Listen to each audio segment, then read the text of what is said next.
윤석열 전 대통령은 서울 한남동 관저를 나와서 서초동 집으로 돌아갔습니다. 내란 우두머리 혐의를 받고 있는 윤 전 대통령은 다음 주 월요일부턴 형사재판 법정에 출석해야 합니다. 그런데 전직 대통령들은 피고인석에 앉은 모습이 모두 공개됐던 것과 달리 윤 전 대통령은 출석 과정부터 법정 모습까지 모두 비공개하기로 법원이 결정을 내렸습니다. 먼저 여도현 기자입니다. 2017년 박근혜 전 대통령의 국정농단 사건 1차 공판 때 피고인석에 앉은 박 전 대통령의 모습입니다. 2018년 5월 뇌물죄로 기소된 이명박 전 대통령이 피고인석에 앉은 모습도 공개됐습니다. 당시 재판부가 사건에 대한 국민적 관심, 사안의 중요성, 공공의 이익 등을 종합적으로 고려해 촬영을 허가했기 때문입니다. 그런데 다음 주 월요일 내란 우두머리 혐의로 재판을 받는 윤석열 전 대통령의 첫 재판 모습은 공개하지 않기로 했습니다. 윤 전 대통령 재판을 맡은 지규현 부장판사의 판단이 달랐기 때문입니다. 별다른 이유도 밝히지 않았습니다. 통상 언론사의 촬영 허가 신청이 접수되면 당사자의 의견을 구하고 동의가 없더라도 재판부 판단으로 공개 결정을 할 수 있습니다. 그런데 JTBC 취재 결과 담당 재판부는 윤 대통령 측의 의견을 요청하지도 않았고 신청서가 접수된 어젯밤 비공개 결정을 내렸습니다.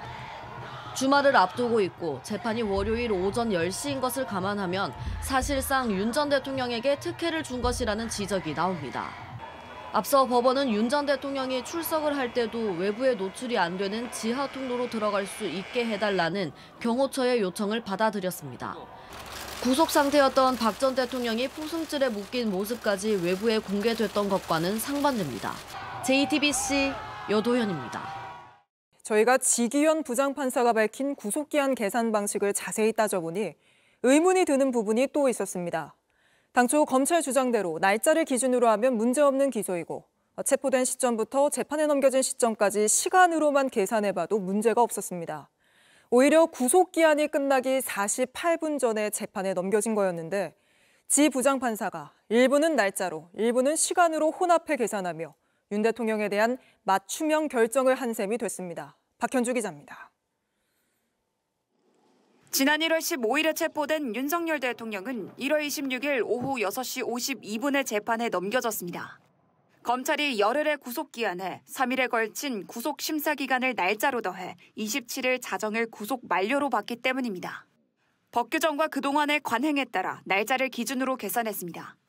날짜가 아닌 실제 시간을 놓고 봐도 윤 대통령은 별다른 불이익이 없었습니다.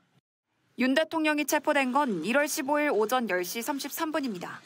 11일 240시간으로 놓고 구속심사에 걸린 시간을 계산하면 1월 26일 오후 7시 40분이 됩니다. 하지만 지규현 부장판사는 구속기한은 일로 한다는 법 규정에 따라 10일은 240시간이 아닌 날짜로 계산하면서도 구속심사로 더해지는 기간은 시간으로 계산했습니다.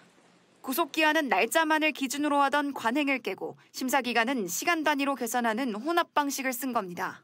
저희들 보기에는 여러 가지 이제 학설에 가능한 이론들 중에서 가장 엄격한 입장을 했다라고 보고 있습니다. 이렇게 되면서 구속 만료는 1월 26일 오전 9시 7분이 됐고 지기현 부장판사는 기한을 넘겨 기소됐다는 이유로 윤 대통령의 구속 취소를 결정했습니다.